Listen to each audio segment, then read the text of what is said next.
الحمدللہ والصلاة والسلام علی رسول اللہ وعلی آلہ وصحبہ ومن محترم بھائیو، السلام علیکم ورحمۃ اللہ وبرکاتہ۔ اللہ اور اس کے رسول سے محبت کا دعویٰ تو سب کرتے ہیں، لیکن محض زبانی دعویٰ سے کچھ ہوتا جاتا نہیں ہے۔ اس محبت کی کسوٹی اور اس کا معیار خود اللہ تعالیٰ نے یہ بتایا کہ بندہ نبی پاک صلی اللہ علیہ وسلم کی اطاعت کرے۔ قل ان کنتم تحبون اللہ فاتبعونی یحببکم اللہ۔ آپ لوگوں سے کہہ دیجئے کہ اگر تم اللہ سے سچ مچ محبت کرتے ہو تو میری پیروی کرو، میرا طریقہ اپناؤ، یحببکم اللہ، اللہ کے محبوب بن جاؤ گے۔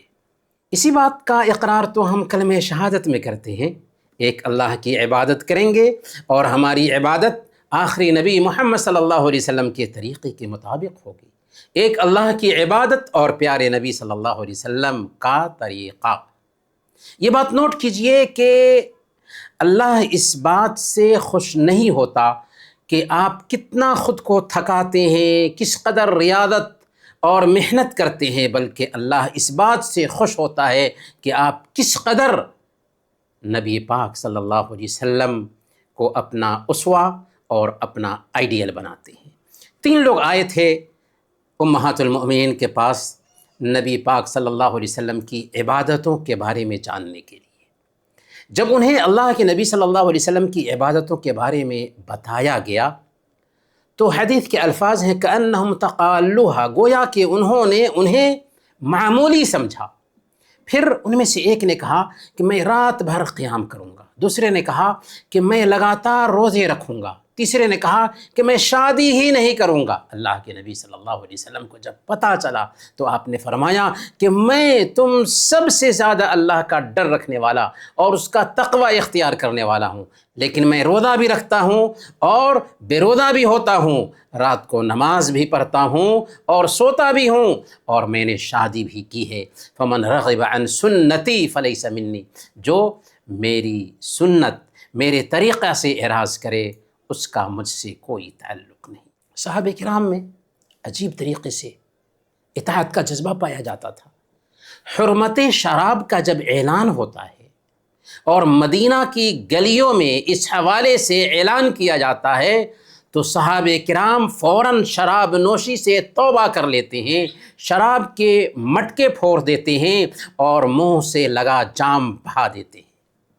آپ صلی اللہ علیہ وسلم نے جب ایک صحابی کو سونے کی انگوٹھی پہنے ہوئے دیکھا تو اسے نکال پھینکا اور کہا کہ تم اسے ایک آدمی آگ کے انگارے اپنی انگلی میں ڈالتا ہے، تو اس صحابی نے اس انگوٹھی کو اٹھانا بھی گوارا نہیں کیا، کیونکہ رسول اللہ نے اٹھا کر پھینک دیا ہے۔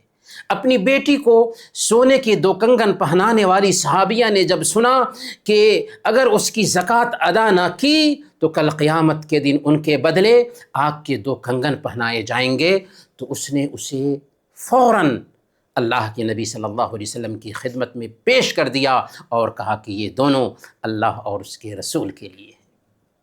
ایک سفر میں اللہ کے نبی صلی اللہ علیہ وسلم رکے تو صحابہ کرام الگ الگ گھاٹیوں اور وادیوں میں منتشر ہو گئے۔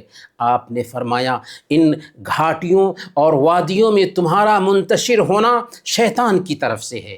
اللہ کے نبی صلی اللہ علیہ وسلم کے اس فرمان کا صحابہ پر ایسا اثر ہوا کہ اس کے بعد جب کبھی بھی پڑاؤ ڈالتے تو صحابہ ایک دوسرے کے ساتھ مل کر بیٹھتے، یہاں تک کہ اگر ان پر چادر پھیلائی جائے تو سب کو سمولے۔ حضرت عمر فاروق رضی اللہ تعالی عنہ زندگی کے آخری لمحات میں ہیں، ایک نوجوان ان کی عیادت کرنے کے لیے آتا ہے۔ آپ نے اس نازک صورتحال میں بھی اسے سمجھایا اور کہا کہ برخوردار، تمہاری چادر ٹخنوں سے نیچے ہے، اسے اوپر کر لو۔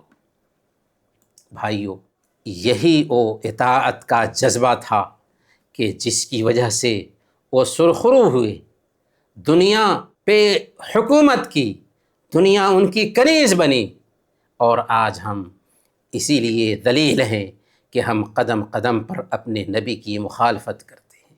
یہ بات میں نہیں کہہ رہا ہوں، پیارے نبی صلی اللہ علیہ وسلم نے آج سے 1450 سال پہلے بتا دیا تھا، وَجُعِلَ الذُّلُّ وَالصَّغَارُ عَلَى مَنْ خَالَفَ أَمْرِي، جس نے میرے طریقے کی مخالفت کی ذلت و رسوائی اس کا مقدر ہو گئی۔